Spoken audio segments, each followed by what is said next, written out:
We got, is it Alex in Tucson? Yeah, hey Matt. How you doing? I'm good. I'm just a little nervous because I'm a big fan of the show, and well, thanks, but don't be nervous. You personally converted me. Well, don't be nervous, Tracie. What'd you say? You personally converted me. Really, like watching the show. Oh. I was apathetic towards religion, and really watching the show. I lit a fire under your ass then. I'm glad, and I'm really glad you decided to call in. And I don't be nervous because I couldn't possibly be mean now, and Tracie would hit me anyway. Well, what my argument is, I heard you say a little while ago that that you would debate with these creationists, but I really disagree because, well, I've seen some other atheists debate them, and they don't bring out their core arguments. They bring out like some sort of they don't, well, let's say they don't preach what they say at a church. You know, what they say at their church. Yeah. So they're always going to say something very vague if you debate them.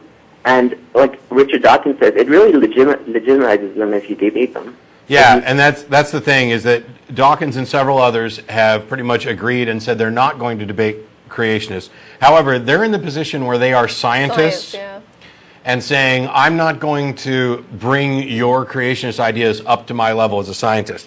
If I was going to be having a debate with somebody, I don't necessarily know that I would have a creation versus evolution debate because I'm probably not qualified enough to defend evolution.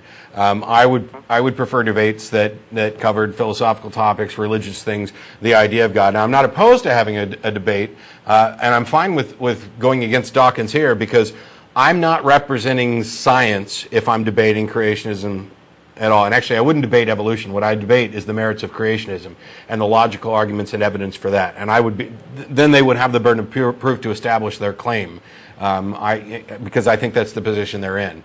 But yeah, I agree. I'm generally not thrilled about scientists raising the creationist movement up to their level of debate because it just doesn't deserve to be there. Yeah. Oh, you still have that problem with them not expressing what they actually believe, but them expressing some sort of deist creation or deist God. Yeah, you've got devout Christians arguing intelligent design. They're disingenuous. Yeah, absolutely.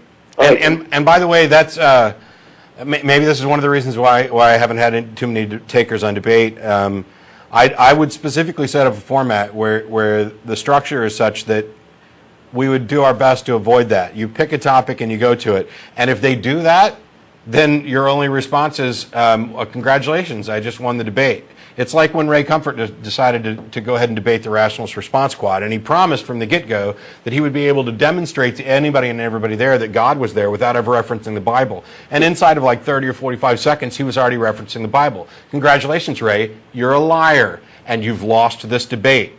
And not that we're going to actually take a vote. I mean, at the end, I'm more in favor of debate for the purpose of promoting discussion and thought with other people. It's not like if I go debate a creationist and at the end we do like this hand-raising thing and they all vote for him, I'm not going to care. I'm going to be more worried about the opinions of the other folks in the atheist community as to how well they thought I did as a representative of our ideas. The fact that perhaps they stacked the deck in the voting, it doesn't make any difference to me.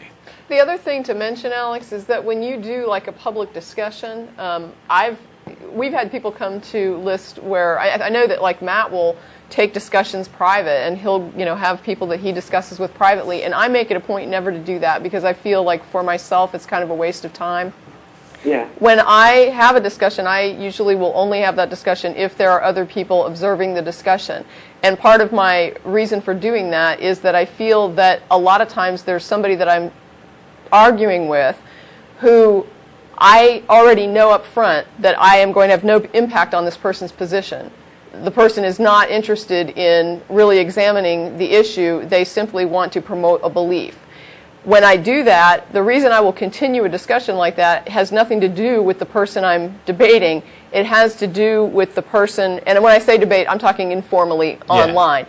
It has to do with people that are observing that discussion. It's the TV show. Right, because when I'm arguing with somebody like Gerald, I'm not necessarily trying to convince him. I'm trying to provide information to the other people who are sitting around watching this going, where do I fall? Right, and I have seen people come in from the sidelines and say, wow, the person you're talking to just looks like an absolute moron, and I'm embarrassed for my religion that, they're making such stupid arguments. And so when I get that, when I see a Christian who's saying, what you're saying makes sense, and this person that's defending my religion, they're not making a lot of sense, it makes me feel good that I know that there is someone else observing the conversation who is thinking about what's being said. All right, that's a great point. Could I maybe ask you another question? Sure. Sure, shoot. All right. What do you think about the possibility of us sort of becoming godlike creatures through our technology? I read this short story from the 50s called "The Last Question" by Isaac Asimov. Yeah. And I thought it was extremely interesting. What do you guys think? Can I just just as a quick thing, if you took somebody that lived a couple hundred years ago and showed them the remote control on your TV set, I think that would blow their mind. So as far as how far can technology go and how wild can it get with the results, and what would that mean? To a certain degree, you could say that it's already made people sort of godlike, depending on the perspective of the person looking at it. There's some speculation within the transhumanist community and others about just how close we might be to something extremely profound and reality altering like that. This idea of a potential singularity within the next 50, 100 years, whatever, where medical technology and other stuff gets to the point where you may be able to, and this is all going to sound science fiction, download your brain into some type of body or that is where you can easily replace parts and essentially, for all practical purposes, live forever or as long as reasonably possible. I favor those kind of ideas. I'd like to live for just about as long as I possibly could. I mean, there's always more to learn, more to do. I'm in favor of it. I don't think I'd go investing in it right now. And I don't know that we're in any position to assess really how likely that is. But what we can do is take a look at how far we've come in a short period of time. Take a look at the life expectancy 150 years ago, the general quality of life, and what our knowledge level was 150 years ago and compare it to today. And also, if you map it out, you can see the trend. And it's not a linear growth trend. I won't go so far as to say it's exponential or logarithmic. It's not. I don't know if it mirrors population or anything else, but there's great potential down the line for some really cool things that used to be science fiction that may affect how long we live, how much we know and understand, what we can do and influence, how we work at the atomic level, at the macro and micro levels. So. But for me, it's like even from a non-personal perspective, I just took a plane from here to Florida.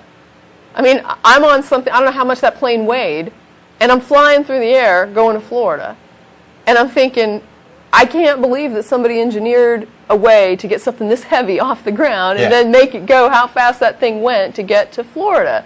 And who would have believed that 200 years ago? Or even further, when people call and ask about biblical prophecy and they quote some nasty little passage out of Isaiah where they try to rewrite it to make it sound like the Bible knew that the earth was a sphere, when that's not necessarily what the passage says. And by the way, it wouldn't be that surprising if it was.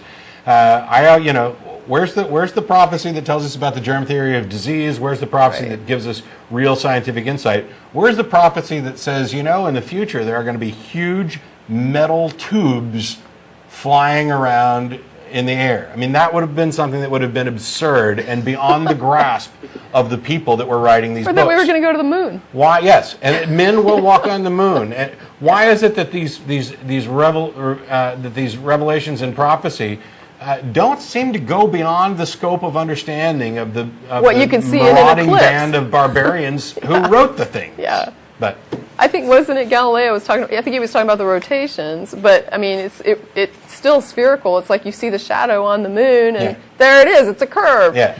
I mean, you can see it. But even, and I mentioned this before in a response, Alex, we're going to let you go. I appreciate the call because we got other people waiting.